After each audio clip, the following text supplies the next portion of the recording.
ప్రియమైనటువంటి సంఘమా, ఈ ఆదివార సాయం వేళ ఆరాధనలో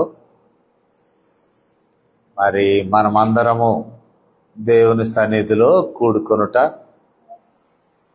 ఆరాధించుట అది ఎంతో దీవెనకరమైనటువంటి విషయం. మరి మనకు ప్రత్యేకముగా ప్రొటెస్టెంట్ శాఖలలో ఆరాధనకు కేంద్రము వాక్యం. అందువలనే వాక్య కేంద్ర ఆరాధన అని అంటాం. మన ప్రొటెస్టెంట్లో ఉన్నటువంటి శాఖలన్నిటిలో ఇది కీలకం. కావున వాక్యమునకు ప్రత్యేక శ్రద్ధ ఇచ్చుచు సిద్ధము చేయబడుచు ఉన్నది. నేటి దినమున ఎంపిక చేయబడినటువంటి వాక్య భాగము ఆదికాండము 28వ అధ్యాయము 10వ వచనం నుండి 19వ వచనం వరకు గల వాక్య భాగం. ఈ మధ్యకాలంలో మరి వాక్య భాగాన్ని ఇంటర్నేషనల్ బ్యాప్టిస్ట్ లెక్షనరీ ఆధారంగా, లెక్షనరీ అనగా అది ఒక ప్రిస్క్రైబ్డ్, అంటే ఈ ఆదివారాల కొరకు బ్యాప్టిస్ట్ శాఖల వారు అంతర్జాతీయంగా కొన్ని లేఖన భాగాల్ని ఇస్తూ ఉంటారు. ప్రతి ఆదివారం ఇవి అని. ఈ ఆదివారంకు ఇవ్వబడిన లేఖన భాగాల్లో పాత నిబంధన 28వ అధ్యాయం ఆదికాండము 10 నుండి 22వ వచనం వరకు గల వాక్య భాగాన్ని ఇచ్చారు. దానిని ఆధారంగా చేసుకొని మనం వాక్యంలో బలపడడానికి ధ్యానం చేద్దాం. ప్రభు మనతో మాట్లాడులాగున మనం తలలు వంచి ప్రార్థనతో మన హృదయాలను సిద్ధం చేసుకుందాం. ప్రార్థన చేద్దాం. పరిశుద్ధుడు తండ్రి, మాతో మాట్లాడుము నాయన. మీ మాటలు మాకు ప్రసాదించమని వేడుకుంటూ ఉన్నాం.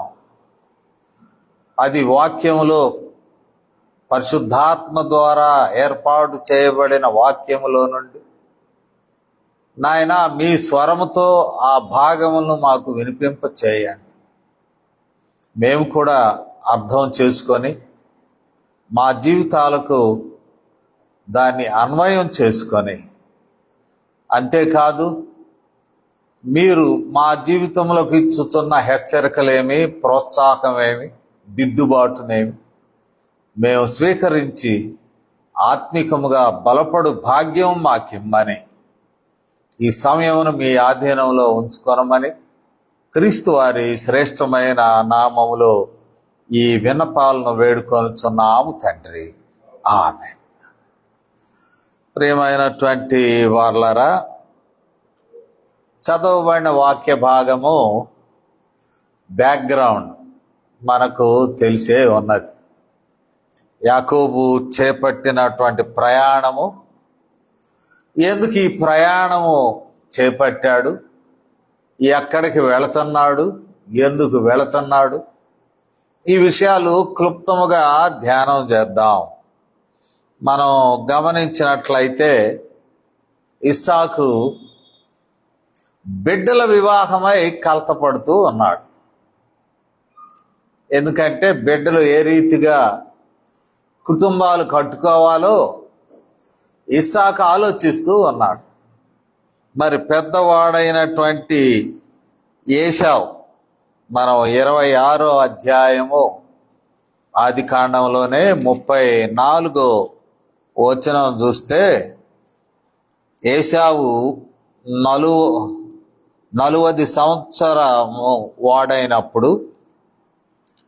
సంవత్సరముల వాడైనప్పుడు హిత్తీయుడైన బేయేరీ కుమార్తెయగు యహూదీతును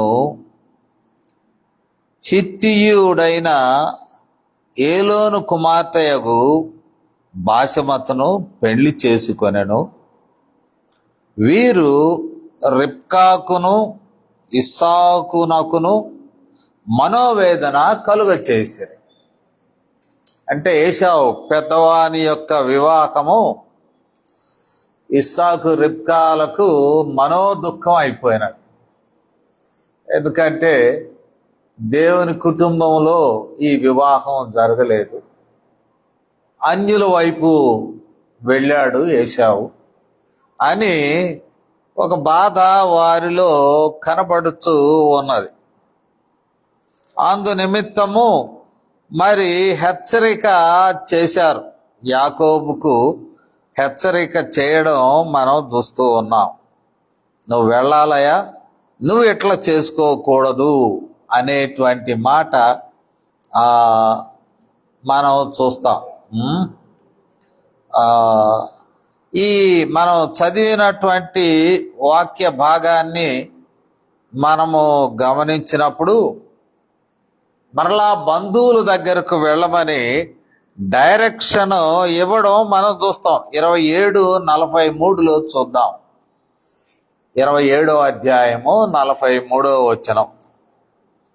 కాబట్టి నా కుమారుడా, నీవు నా మాట విని లేచి హారానులోనున్న నా సహోదరుడగు లాబాను నొద్దకు పారిపోయి నీ అన్న కోపము చల్లారు వరకు మరి అక్కడ ఉండమని చెప్పడం మనం చూస్తాం.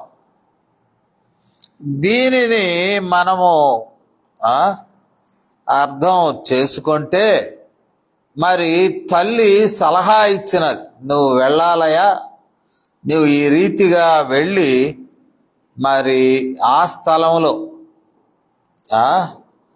నీ తల్లి సహోదరుడైన లాబాను, అంటే 28:2 28:1-2 ఇస్సాకు యాకోబును పిలిచి ఇస్సాకు కూడా చెప్తున్నాడు, నీవు కనాను కుమార్తెల్లో ఎవతనో వివాహం చేసుకొనకూడదు.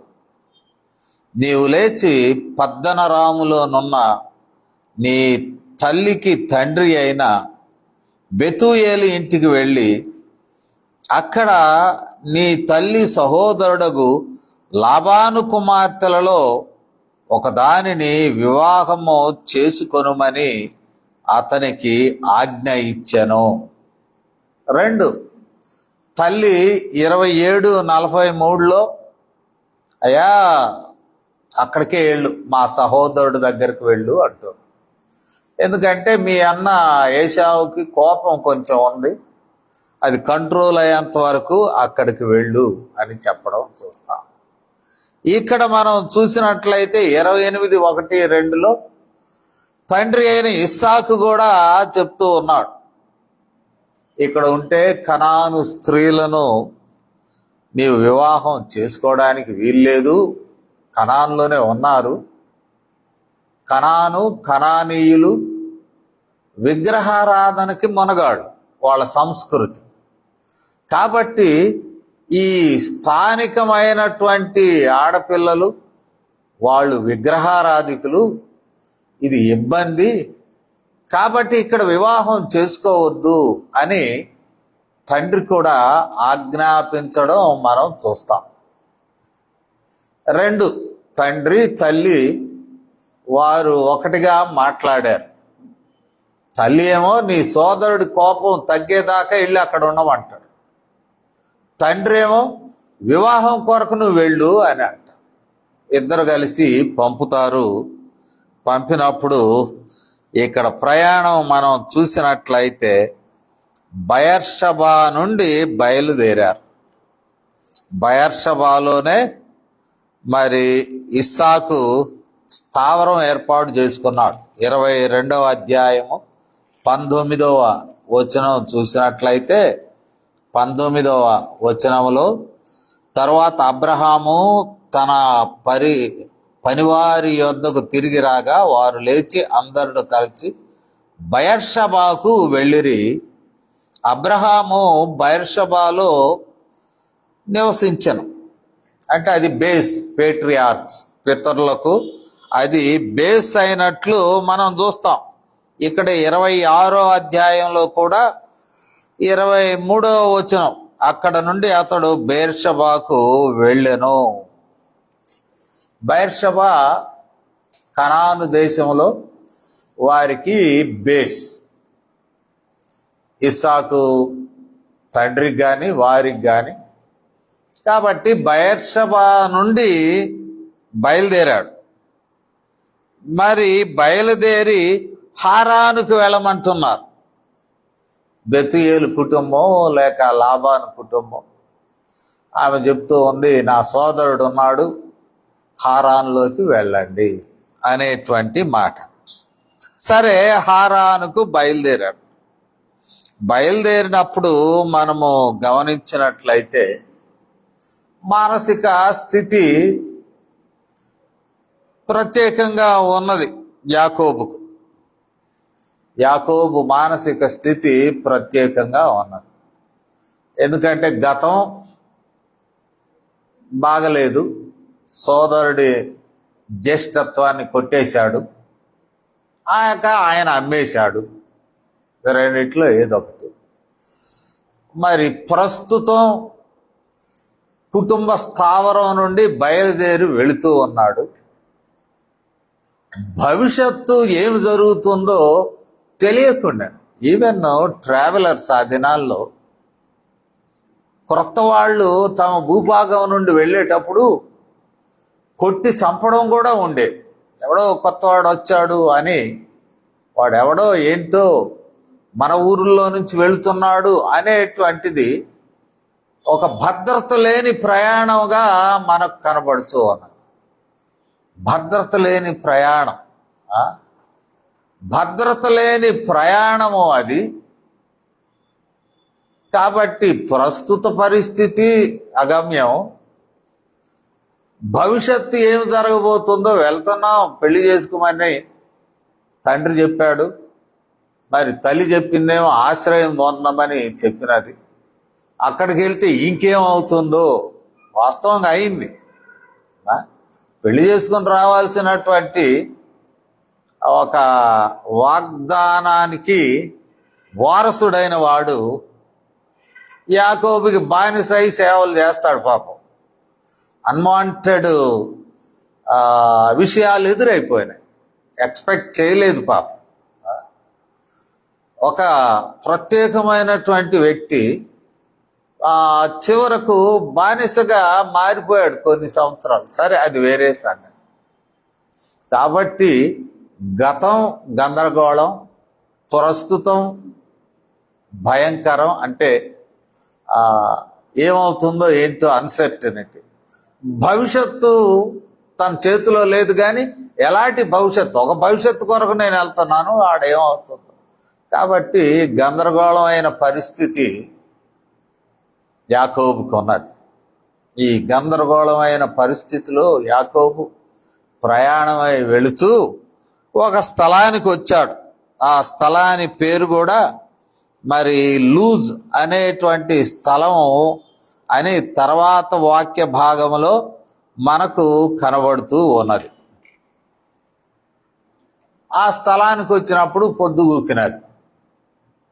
పొద్దుగూకినప్పుడు ఆ స్థలంలో జరిగినటువంటి సంగతులు, మరి అది ఏంటో, ఆ స్థలం యొక్క ప్రత్యేకత ఏంటో తెలియదు. కానీ 16వ వచనం అంటాడు, యెహోవా ఈ స్థలమందు ఉన్నాడు అని అంటాడు. 17వ వచనంలోకి వస్తే ఇది దేవుని మందిరమే అని అంటాడు. 19వ వచనానికి వస్తే ఈ స్థలమునకు బేతేలు, దేవుని ఇల్లు అని పేరే పెట్టాడు. ఆ స్థలం లొకేషను మరి ఎక్కడున్నాడో అనేటువంటిది అంత స్పష్టంగా లేదు, కానీ దైవ సంబంధమైన స్థలము అని ఈ 3 వచనాల్లో 16లో, 17లో, 19లో 3 వచనాలు చెప్పబడుతూ ఉన్నాయి. అదేదో ప్రత్యేకమైన దైవిక సంబంధమైన స్థలానికి చేరుకున్నాడు. చేరుకొని మరి అక్కడ ఆయన రాత్రి మజిలీ వేశాడు. రాత్రి పండుకున్నాడు. పండుకొని ఇక్కడ మనం గమనించినప్పుడు ఆయన పడక విషయం కూడా మనకు కనబడుచూ ఉన్నది. ఆ తర్వాత వచనాల నుంచి చూసినట్లయితే 11 తర్వాత తలగడకు ఒక రాయి పెట్టుకున్నాడు, ఆడ పడుకున్నాడు. పడుకున్నప్పుడు 12వ వచనంలో ఒక కల వచ్చింది. మనం ఎప్పుడు చెప్పుకుంటాం, కల వేరు దర్శనం వేరు. కల when you are in deep sleep, బాగా నిద్రపోతూ ఉన్నప్పుడు కల వస్తుంది. When you are in semi conscious, నిద్ర కాదు మెలకువ కాదు, ఒక రకంగా మైకంలో ఉన్నప్పుడు దర్శనం. మనకు తెలుసు, యెషయా దేవాలయంలో కూర్చునే ఉన్నాడు, దర్శనం వచ్చింది. అంటే దేవాలయంలో కూర్చొని నిద్రపోతున్నాడు అని అనడానికి లేదు, కానీ ఒక రకమైనటువంటి దాన్ని ఏమంటాం, పారవశ్యంలోకి వెళ్ళిపోయాడు. అట్లాగనే ఈ దర్శనంలో జరిగేటువంటి సంఘటనలు వేరు, నిద్రలో మంచి నిద్రలో జరిగే సంఘటనలు వేరు. నిద్రపోయాడు పాపం, ఎంతగా అలసిపోయి ఉంటాడు, మనసు అలసిపోయి ఉంటుంది, నడకతో శరీరం అలసిపోయి ఉంటుంది. ఈ రెండిటితో తాను మంచి నిద్రపోయి ఉన్నాడు. నాకు కూడా ఎప్పుడన్నా మంచి గాఢమైన నిద్ర వస్తుంది కొన్ని నైట్స్. ఉదయాన్నే నేను అనుకునేది ఏంటంటే, షుగర్ పెరిగిందేమో ఇంత నిద్రపోయానో అనుకుంటాను, రీజన్స్ తెలియదు. కానీ సహజంగా శరీరము మనసు బాగా అలసిపోయినప్పుడు గాఢ నిద్ర వస్తుంది. ఆ నిద్రలో కలలు వస్తాయి, అది దేవుని యొద్ద నుండి వచ్చినటువంటి కళ. పిచ్చి కళలు వచ్చేవి ఉంటాయి, వాటిని గురించి నేను మాట్లాడట్లేదు. కొందరు పిచ్చి కళలు కనేవాళ్ళు ఉంటారు. ఆ దగ్గర కొంతమంది వస్తారు, కళ వచ్చింది పాస్టర్ గారు చెబుతానని. అది ఎంతటికి తెగదు. ఈ టీవీలో సీరియల్స్ లాగా చెబుతానే ఉంటారు. ఇంత పెద్ద కళ నేనేం చెప్పాను అని అనుకుంటూ ఉంటాను. కానీ దేవుని యొద్ద నుండి వచ్చే కళ, దానికి ఒక వెలడిటీ ఉంటుంది. There will be a message, జీవితానికి సంబంధించిన సందేశంతో కూడినటువంటి కళ, అది దేవుని యొద్ద నుండి వచ్చేది. ఇక్కడ నోబడి వాజ్ ఇంటర్ప్రెటర్. ఈ కళను ఎవరు భావీకరించలేదు, తానకే అర్థమైపోయింది ఆ కళ. ఇంకొకళ్ళు వచ్చి కళభావం చెప్పవా అని యాకోబు ఎవరిని అడగలేదు. ఆయన పరిస్థితిని బట్టి కళ భావం కూడా ఆయనకు అర్థమైపోయింది. అది అక్కడ జరిగినటువంటి విషయం. ఈ కళను మనము చూసినట్లయితే 12వ వచనంలో ఈ కళలో ఒక లేడర్, నిచ్చెన ఉన్నది, భూమి మీద నిలవబడి ఉన్నది, కొన ఆకాశమునంటెను. ఆ నిచ్చెన మీద దేవుని దూతలు ఎక్కుచు దిగుచు ఉండిరి. ఇది కలలో భావం. భూమి మీద ఉన్నది నిచ్చెన, దాని యొక్క చివర ఆకాశములో ఉన్నది, దాని యొక్క కొన ఆకాశమునంటున్నది. మరి ఇక్కడ ఈ నిచ్చెన మీద దేవుని దూతలు ఎక్కుచు దిగుచు, అసెండింగ్ అండ్ డిసెండింగ్, వాళ్ళు కనబడుతూ ఉన్నారు. ఇది ఈ కళలో జరిగినటువంటి మరి ఒక పరిస్థితి. అంటే ఎర్త్, భూమి మానవుల స్థలం, ఆకాశం దేవుని యొక్క స్థలం. మరి ఈ దేవుని స్థలాన్ని, మానవుల స్థలాన్ని లింక్ చేస్తున్నది ఒక నిచ్చెన. అంటే దేవుని స్థలంలో దేవుడు ఉన్నాడు, అక్కడ మానవుల స్థలంలో మానవులు ఉన్నారు. మరి దీని మీద దేవదూతలు ఎక్కుచు దిగుచు ఉన్నారు అనేటువంటి విషయము మనము ఈ స్థలములో చూస్తూ ఉన్నాం. ఈ విషయాన్ని మనం గమనించినట్లయితే యేసు ప్రభువారు కూడా ఆయన మధ్యవర్తిగా ప్రజెంట్ చేసుకుంటాడు. తానున్నాడు పైన దేవునికి, క్రింద ప్రజలకు మధ్యవర్తి ఆయనే. ఈ మధ్యవర్తి ద్వారా తండ్రి అయిన దేవుని యొద్ద నుండి సమాచారము లేక ఆజ్ఞలు లేక సంబంధిత వార్తలు మానవులకు చేరాలంటే దేవుని యొద్ద నుండి మధ్యలో యేసుక్రీస్తు వారే. మానవులు తండ్రి యొద్దకు అప్రోచ్ కావాలన్నా మధ్యవర్తి యేసుక్రీస్తు వారే అనేటువంటి భావము క్రైస్తవులుగా మనం తెలుసుకొనవచ్చు. ఉదాహరణకు యోహాను సువార్త నతనయేలుతో మాట్లాడుతూ ఉన్నప్పుడు మొదటి అధ్యాయంలో, యోహాను సువార్త మొదటి అధ్యాయంలో మరి 51వ వచనాన్ని మనము చూసినట్లయితే, మరియు ఆయన మీరు ఆకాశము తెరవబట్టయు దేవుని దూతలు మనుష్య కుమారుని పైగా ఎక్కబడుటయు దిగుటయు చూతురని మీతో నిశ్చయముగా చెప్పుచున్నానెను. యేసు ప్రభువారు ఇదే కాన్సెప్ట్ వాడతాడు. ఆకాశము ఉన్నది, ఆకాశము తెరవబడుచున్నది, మరి మనుష్య కుమారుడు ఉన్నాడు మధ్యలో. మనుష్య కుమారుని పైగా దేవుని దూతలు ఎక్కుటయు దిగుటయు చూతురని మీతో నిశ్చయముగా చెప్పుచున్నాను. అంటే లేడర్ ఇక్కడ ఒక విధంగా టైపలాజికల్లీ ఒక మాదిరిగా మనం చూసినట్లయితే ladder signifies or symbolise Jesus Christ. యేసు ప్రభువారిని లేడర్ సూచిస్తూ ఉన్నది. ఈ నిచ్చెన మీద మరి కమ్యూనికేషన్ నడుస్తూ ఉన్నది. దేవదూతలు కిందకు వస్తున్నారు, నిచ్చెన ఆధారంగా చేసుకుని మరలా వెళుతూ ఉన్నారు. Communication between God and human beings through Jesus Christ. నేనే మార్గము, నేనే ద్వారం, నా ద్వారానే అంటాడు. ఇక్కడ అంటాడు నా మీదుగానే దేవదూతలు ఎక్కడో దిగటం. కాబట్టి ఇక్కడ యాకోబు నిద్రలో ఒక మంచి దృశ్యాన్ని చూశాడు. ఈ దృశ్యంలో ఒక లింక్ ఏర్పడినది. ఈ లింక్ లో దేవదూతలు ఎక్కుటయు దిగుటయు ఆయన చూడడము మనం చూస్తూ ఉన్నాం.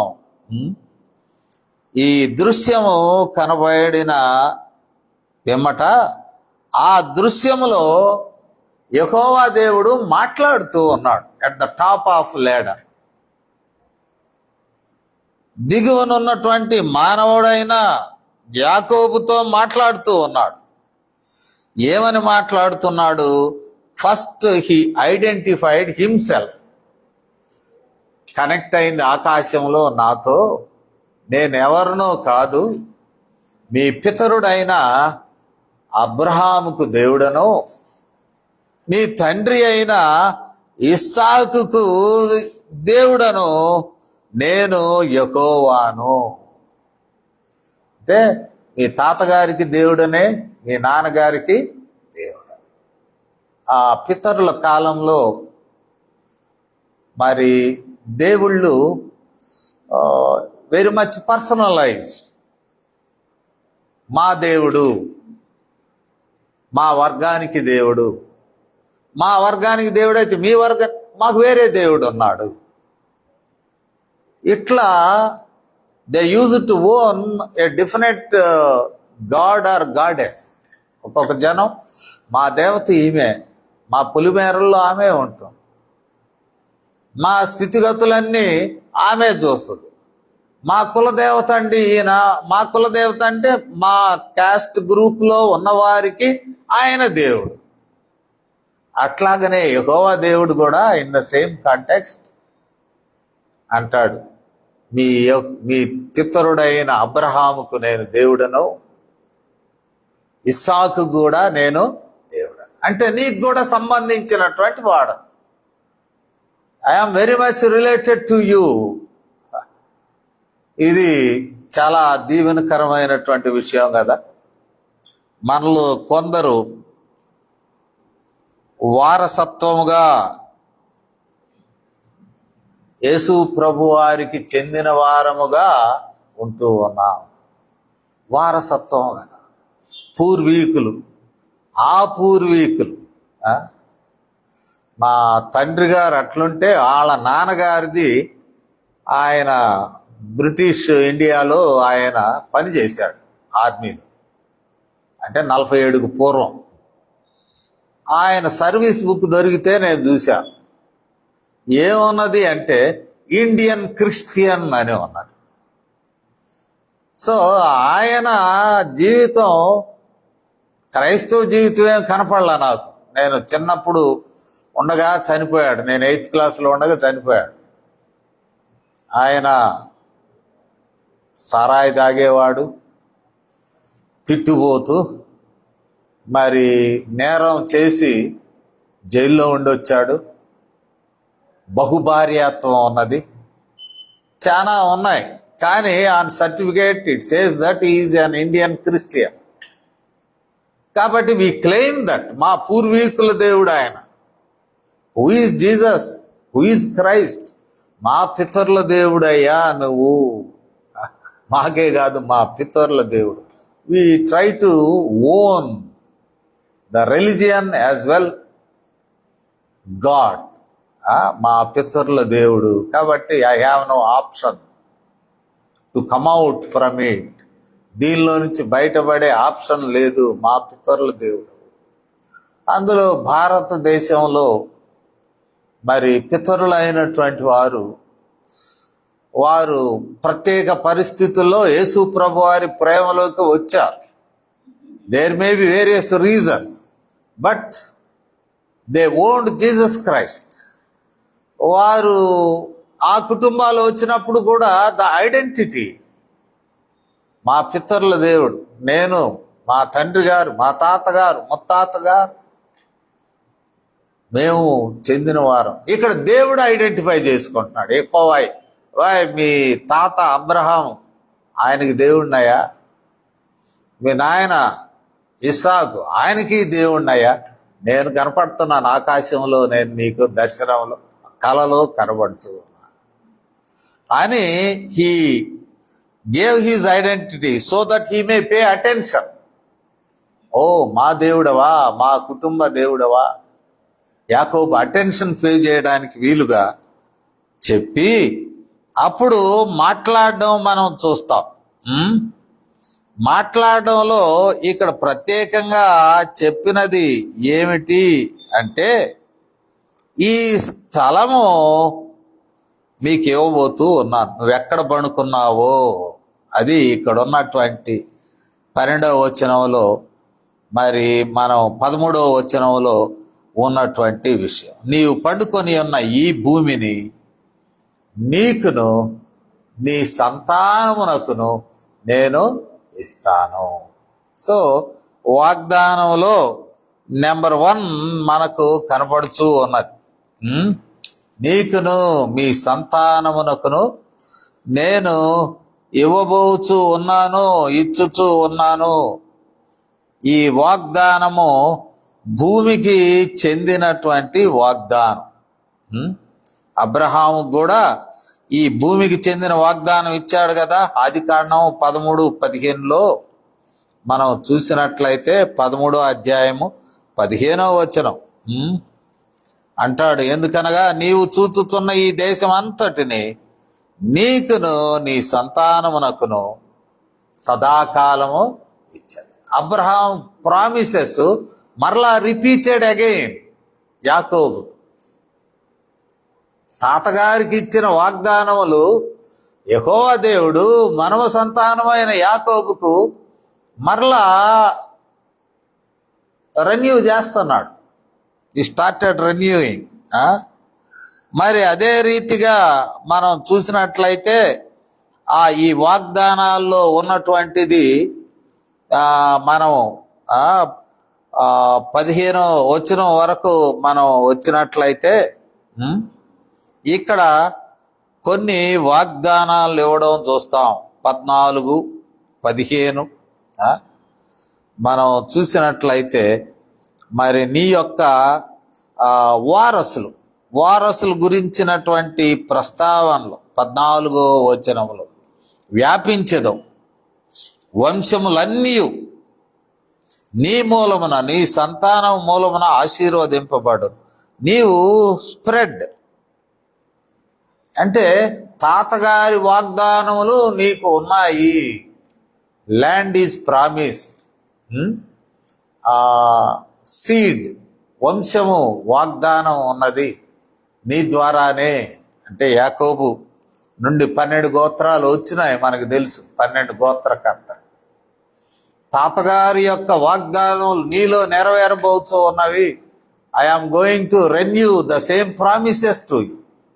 ఇన్ అడిషన్ టు దట్, దానికి తోడుగా ఇప్పుడు ప్రస్తుత వాగ్దానం వెరీ రెలవెంట్ అండ్ కాంటెక్స్చువల్. దేవుని వాగ్దానాలు కాంటెక్స్చువల్ అంటే మన వాళ్ళని 2 విధాలుగా మాట్లాడుకుంటారు. ఒకటి ప్రాస్పరిటీ, వీళ్ళేం బోధకులండి, నీకు భాగ్యం వస్తుంది యెహోవాను నమ్ముకుంటే అని అంటారు. రెండవ వర్గం అంటారు ప్రాస్పరిటీ కాదు కానీ ఇహలోకంలో నీవు వదిలేస్తే పరలోకంలో అన్నీ అనుగ్రహింపబడతాయి అనేటువంటిది ఇంకొకటి. సో 2 కూడా వాస్తవమే.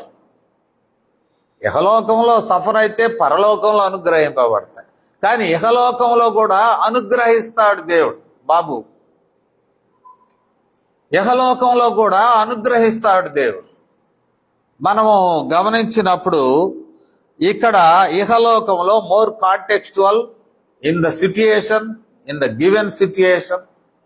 ఇక్కడ కొన్ని 15వ వచనంలో ఇస్తూ ఉన్నాడు.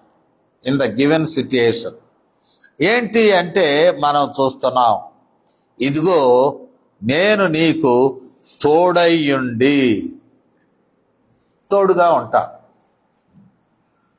నీవు అన్సర్టెనిటీ, ఎక్కడ బైర్షబాలో బయలుదేరావు, హారానికి వెళ్తావు, అక్కడ ఏం జరుగుతాయో ఏం కథతో. కాబట్టి నీ ప్రయాణంలో నీకు తోడుగా ఉంటాను. నేను ముందుగానే చెప్పాను, నాటి దినాల్లో strangers when they plan to travel across various reasons of the land, వేరు ప్రాంతం నుండి ప్రయాణం చేయాలంటే క్రొత్త వాళ్ళు వస్తే కొట్టి చంపేటువంటి ఆ అగ్రెసివ్నెస్ ఉన్నది. ఎవడరా వీడు కొత్తవాడు, ఎందుకు వస్తున్నాడు అనేటువంటి, మన భూభాగంలోకి ఎందుకు వస్తున్నాడు. అలాంటి పరిస్థితుల్లో యెహోవా దేవుడు మరి వాగ్దానం చేశాడు, నీవు ఎక్కడికి వెళ్తే అక్కడ నేను నీకు తోడుగా ఉన్నాను, నేను నీకు తోడై ఉంటాను. మరి రెండవది మనం చూసినట్లయితే నిన్ను కాపాడుచు, ప్రతి స్థలమందు నిన్ను కాపాడుచు. నువ్వు వెళ్ళేటప్పుడు నీకు యు ఆర్ నాట్ సెక్యూర్. ఏం జరుగుతుందో తెలియదు, ఎవడొస్తాడో ఏం చేస్తాడో తెలియదు. కాబట్టి నేను నీకు కాపుదలిస్తాను. ఒకటి కంపానియన్షిప్, తోడుగా ఉంటాను. మరొకటి మనం చూసినట్లయితే సేఫ్టీ, కాపాడుతాను. మరలా ఈ దేశమునకు నిన్ను మరలా రప్పించదంటే I will guide you back to home. మరలా ఇంటికి చేరే వరకు నడిపిస్తాను, నడిపించదను. I will guide you to come back. ఇవి సూక్ష్మంగా ఆ స్థలంలో జరిగినటువంటి వాగ్దానం. దేవుడు యాకోబుకు తనకు తానే ఇంట్రడ్యూస్ చేసుకొని అక్కడ ఆ స్థలంలో లూజ్ అనే ప్రాంతంలో తాను అక్కడ ఉన్నప్పుడు తనకు తానే పరిచయం చేసుకున్నాడు. ఒక దర్శనం ఇచ్చాడు దానికి ముందు. ఆ దర్శనంలో మాట్లాడుతున్నాడు, దర్శనంలో ఒక సింబాలిజం ప్రజెంట్ చేశాడు. ఒక నిచ్చెన పైన దేవుడు, క్రింద యాకోబు. ఈ సింబాలిజం చూపిస్తూ దేవదూతలు ఎక్కుతూ దిగుతూ ఉన్నారనే దీనిని అలంకారప్రాయమైన సందేశం ఇస్తూ మరి ఒక ప్రత్యేకమైన మాటలు చెప్పాడు. ఒకటి, first he showed his identity. ఏ దేవుడు అయ్యా? ఏ దేవుడు? మీ నాయన దేవుడును, మీ తాత దేవుడునయ్యా యెహోవాను. అంటే మీ దేవుడనే. డోంట్ ఫీల్ ఎవరు మాట్లాడుతున్నారో కలలో ఏంటో అని అనుకుంటూ ఉంటాం. నాకు ప్రశ్నలు వేస్తున్నా, ఎవరో ఒక ఆయన తెల్లని వస్త్రం వేసుకుని వచ్చాడండి అంట. దేవుడేనంటారా? మరి దెయ్యం కూడా అప్పుడప్పుడు తెల్ల డ్రెస్సులు వస్తాడంట కదా. నేనేం చెప్పాలి? సరే, నీవు ఎట్లా అర్థమైతే అట్లా నీ సిచ్యుయేషన్లో. ఇక్కడ కాదు, హీ షోడ్ హిజ్ ఐడెంటిటీ, ఫలాని దేవుడను. మరి పితరులకు చేసిన వాగ్దానమును రెన్యూడ్. నువ్వు గుర్తుపెట్టుకో, మీ తాతకు చెప్పాను, ఈ భూమి అంతా మీ సంతానానికి ఇవ్వబోతూ ఉన్నాను. గుర్తుపెట్టుకో, నీ ఒంటరిగా వెళ్తున్నావు, నువ్వు విస్తరిస్తావు. అది మీ తాతకే చెప్పాను, నువ్వు విస్తరించబోతున్నావు. Renewed the promises. మరి తదుపరి మనం చూసినట్లయితే మూడవది, first he showed his identity, అంటే హీ ఓన్డ్ జేకబ్. నువ్వు మావాడివేనయ్యా, నాకు చెందిన వాడివే. రెండవది, మీ పితరులకు చేసిన వాగ్దానము, తాతగారికి చేసిన వాగ్దానం, ఐఎమ్ గోయింగ్ టు రెన్యూ. మూడవది, in this context, in this situation, I'm giving additional promises. ఆ అడిషనల్ ప్రామిసెస్ ఏంటంటే, నీకు తోడుగా ఉంటాను, యు ఆర్ నాట్ అలోన్. ఏం చేస్తావు, ఒక్కడనే వచ్చాను, ఇంటికాడ అందరూ ఉన్నారు, నా స్వజనులు ఉన్నారు, ఇప్పుడేమో దారిలో నేను ఒక్కడనే వెళ్తున్నాను, ఎంత దూరం వెళ్ళాలనో, ఏం కావాలనో అనేటువంటి అభిప్రాయం. నేను తోడుగా ఉన్నాను. నువ్వు ఎక్కడికి వెళుతున్నావు కూడా, ఏ ప్రదేశాలు, రెండు సేఫ్టీ, మూడు గైడెన్స్, తిరిగి నేను రప్పిస్తాను అనేటువంటి మాట ఈ స్థలములో మనకు కనబడుచున్నది. So it led to worship him. ఈ పర్యావసానము, ఆ కలలో ఇవ్వబడిన సందేశము దేవునిని ఆరాధించడానికి ఆయనను పురికొల్పినది. ఒకటి, తల దగ్గర ఉన్నటువంటి ఆ రాయిని తీసుకున్నాడు. ఆ రాయిని తీసుకొని అక్కడే ఆయన ఆరాధిస్తున్నట్లు మనం చూస్తూ ఉన్నాం. First he sensitised the place as sacred place. మనం చూస్తాం, ఈ స్థలం ఎంతో భయంకరము, ఇది దేవుని మందిరము, దేవుని ఇల్లు, బేతేల్ అనగా దేవుని ఇల్లు. తర్వాత అదే పేరు పెడతాడు. ఈ స్థలము పవిత్రమైనది, దేవుడు మరి నాతో మాట్లాడినది, ఇది భయంకరమైనది, సేక్రెడ్, ఇది దేవుని యొక్క ఆలయం, బేతేల్ దేవుని యొక్క ఇల్లు ఇది అని తాను చెప్పడం మనం చూస్తున్నాం. అప్పుడు రాయిని తీసుకున్నాడు. ఇక్కడ మనం చూసినట్లయితే ఆ తలగడిగా చేసుకున్న రాయిని తీసుకొని స్తంభముగా నిలిపి, రాళ్ళు ఆ దినాల్లో, పాత రోజుల్లో రాళ్ళు అగ్రిమెంట్కు గుర్తు. మనకి డాక్యుమెంట్స్ లేని దినాల్లో రాళ్ళు అగ్రిమెంట్. దేవునికి మానవుని మధ్య జరుగుతున్న అగ్రిమెంట్. ఆదికాండము 31 మనం చూద్దాం. 31 ఆదికాండము మనం చూసినట్లయితే ఇక్కడ 45వ వచనం చూద్దాం. యాకోబు ఒక రాయి తీసుకొని దానిని స్తంభముగా నిలబెట్టెను. మరి ఈ రాయి యాజ్ అగ్రిమెంట్. ఇంకా 51వ వచనం చూద్దాం. ఆ రాళ్ళు నిలిపిన తర్వాత అంటాడు 51లో, నాకును నీకును మధ్య నేను నిలిపిన ఈ స్తంభము చూడుము, ఈ కుప్ప చూడుము. It is an agreement between two partners అనవచ్చును. ఇక్కడ ఈక్వల్ పార్ట్నర్ కాదు, ఆయన సుపీరియర్ అండ్ ఈయన ఇన్ఫీరియర్. ఆయన డివైన్ బీయింగ్, ఈయన హ్యూమన్ బీయింగ్. వారి మధ్య ఒక ఒప్పందం. అయ్యా నువ్వు చెప్పింది నాకు నెరవేరాలి.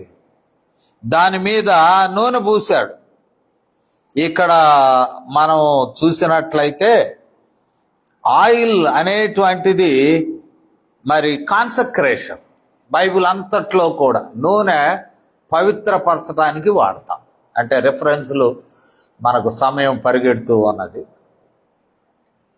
So an agreement or symbol of agreement and sanctifying the same. పవిత్రపరిచాడు ఆ అగ్రిమెంట్. అది జరిగిపోయినది. కాబట్టి దేవుని యొక్క ఐడెంటిటీ, ఆయన వాగ్దానములు, ప్రామిసెస్ దర్శనంలో రిసీవ్ చేసుకున్నాక అప్పుడు దేవుని ఆరాధించడానికి ముందుకు వచ్చాడు. ఆరాధించిన తదుపరి ఆయన మరలా మాట్లాడుతూ ఉన్నాడు. 21లో చూసినట్లయితే అంటాడు ఇంకొంచెం కండిషన్, సేమ్ కండిషన్స్. 20 నుండి, అప్పుడు యాకోబు, నేను తిరిగి నా తండ్రి ఇంటికి క్షేమముగా వచ్చునట్లు దేవుడు నాకు తోడయ్యుండి. ఆల్రెడీ చెప్పాడు, మరలా రిపీటింగ్, అయ్యా నీవు నాకు తోడుగా ఉండి సేఫ్టీ కాపాడి, ఈ మార్గంలో నన్ను కాపాడి. మూడవది అడిషనల్గా చేర్చాడు. దేవుడు చెప్పలా, దేవుని వాగ్దానంలో అది లేదు. అడిషనల్గా చేర్చింది ఏంటంటే తినుటకు ఆహారమును, ధరించుకొనుటకు వస్త్రములను నాకు దయచేసిన ఎడల. ఇన్ అడిషన్, అన్న వస్త్రములు, భోజనము, వస్త్రము, ఇవి కానీ నాకు దొరికినట్లయితే మరి నేను నీకు ఒప్పంద ప్రకారము నాకు నీవు దేవుడుగా ఉంటావు, నేను లేక మేము నీ జనులుగా ఉంటాము. ఇక నుంచి మేము ఈ స్థలంలోనే మందిరం ఏర్పాటు చేసుకుంటాం. అంటే తర్వాత బలిపీఠం కడతాడు. మరి నాకేమిస్తే దానిలో 10వ భాగం నీకే ఇస్తాను. ఇవి మొక్కుకున్నాడు. ఇన్ అడిషన్ దాట్, ఈ ఒప్పందము చాలా విలువైనదిగా మనకు కనబడుతూ ఉన్నది. దేవుడు కూడా మరి తనకు తానే 2000 సంవత్సరముల క్రితమే మన నిమిత్తము శిలువ మీద తన ప్రాణాన్ని పెట్టి పాప క్షమాపణకు అవసరమగు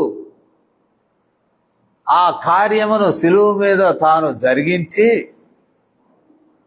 అప్పుడు ఆ ఒప్పందములోనికి మనల్ని ఆహ్వానించాడు. ఒప్పందమునకు కీలకమైనటువంటి కార్యము ఆయన జరిగించాడు. మనం ఆ ఒప్పందాన్ని నూతన నిబంధన అంటాం. నూతన ఒప్పందం ఆయన శరీరం నలుగొట్టబడినది, ఆ పవిత్రమైనటువంటి రక్తము శిలువ మీద కార్చబడినది.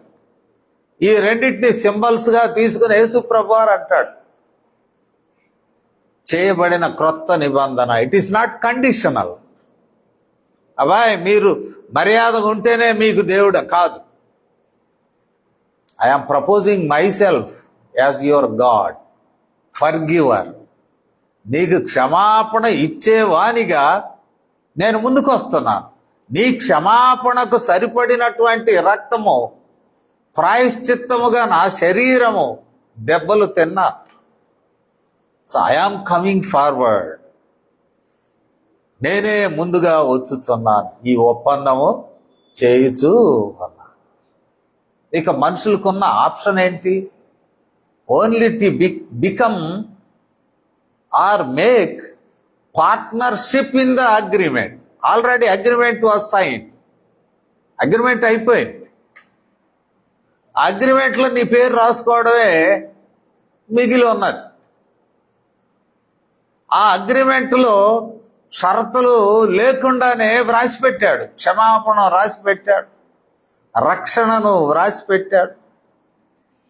ఆ రక్షణ అనగా అన్ని విధములైన పాపము నుండి రక్షణ, లోకములో నుండి రక్షణ, శత్రువు సాతాను నుండి రక్షణ.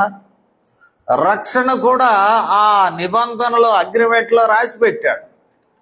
జస్ట్ ఎంటర్ యువర్ నేమ్, అది మనకు చెందినటువంటి మన పేరు. ప్రభువా, నా పేరు కూడా ఒప్పందంలో చేర్చుము, నా పేరు కూడా ఈ క్షమాపణ ఒప్పందంలో చేర్చుము, నా పేరు కూడా ఈ రక్షణ ఒప్పందంలో చేర్చుము, నా పేరు కూడా దేవుని రాజ్య వాగ్దానంలో చేర్చుము అని ప్రభువును వేడుకుంటే ఇది అన్నీ అనుగ్రహింపబడతాయి. మరి వాట్ అబౌట్ అన్నపానములు? అన్నపానములు యేసు ప్రభువారు అనేక పర్యాయములు చెప్పినాడు. దేని గురించి కూడా మీరు చింతించవద్దు. ఆకాశ పక్షులు చూడండి, అవి విత్తవు, కోయవు, కొట్లలో కూర్చుకోరు. దేవునికి తెలుసు ఏ దినమునకు ఏది అనుగ్రహించాలనో ఆయన అనుగ్రహిస్తాడు. విశ్వాసములో చాలా ఎత్తైనది, ఉన్నతమైనది ఆ స్థాయికి రావడం. రేపు ఏం కావాలో దేవునికి తెలుసు. ఈ రాత్రి చింతపడడం ఏంటి? టెన్షను, బ్లడ్ ప్రెషరు, ఇంకా అనేక విధములైన అంటే సోమరితనాన్ని దేవుడు ఎంకరేజ్ చేయడం లేదు. ఆయన ఇచ్చిన పనిని మనం చేసుకుంటూ ఉండాల్సిందే. ఆయన ఇచ్చినటువంటి పనిలో మనం నిమగ్నమై ఉండవలసిందే. అది చిన్నదైనా పెద్దదైనా, భారీ పని అయినా సాధారణమైన పని అయినా కీప్ ఆన్ వర్కింగ్, దానిలో ముందుకు సాగాలి. దాని ప్రతిఫలం ఏమై ఉన్నదో అది మీ అవసరతలకు, భౌతిక అవసరతలకు, అన్నపానములకు, అన్న వస్త్రములకు దేవుడు దాన్ని సరి చేస్తాడు. అది దేవుడు మనకిస్తున్నటువంటి మహాభాగ్యం. ఇట్టి భాగ్యంలో మనం స్థిరపడటకు గాను ప్రార్థన చేసుకుందాం. పరిశుద్ధుడవు తండ్రి, ఈ సమయంలో మాతో మాట్లాడినందుకు వందనాలు. ఇబ్బందులలో, ఒత్తిళ్లలో, భయములో, తల్లిదండ్రుల యొక్క మా ప్రభువా ఇష్టం మేరకు బయర్షబా నుండి హారాను వరకు ప్రయాణమై వెళుతున్నటువంటి యాకోబుతో నీవు చేసినటువంటి నాయన, నీవిచ్చిన అభయం, వాగ్దానము, నిబంధన మా విషయంలో కూడా అదే జరుగుతూ ఉన్నది. యేసుక్రీస్తు వారు మాకు ప్రభువుగా ఉంటున్నాడు. ఒప్పందము శిలువ మీదనే ఆయన ఆ ఒప్పంద పాఠాన్ని లిఖింపజేశాడని మాతో మాట్లాడినావు తండ్రి. ఆ ఒప్పందంలో మేము కూడా చేరడానికి సహాయం దయచేయండి. పని ముగించబడినది, మేమైతే ఆ వాగ్దానములో భాగమవుటకు సహాయం దయచేయండి. ఈ మాటలు మా హృదయంలో ఫలింప చేయమని మీ నామమునకు మహిమ ఆరోపిస్తూ ఈ వినపాలను మా ప్రభువును మీ ప్రియ కుమారుడునైన యేసుక్రీస్తు వారి శ్రేష్టమైన నామములో వేడుకొనుచున్నాం తండ్రి. ఆమేన్.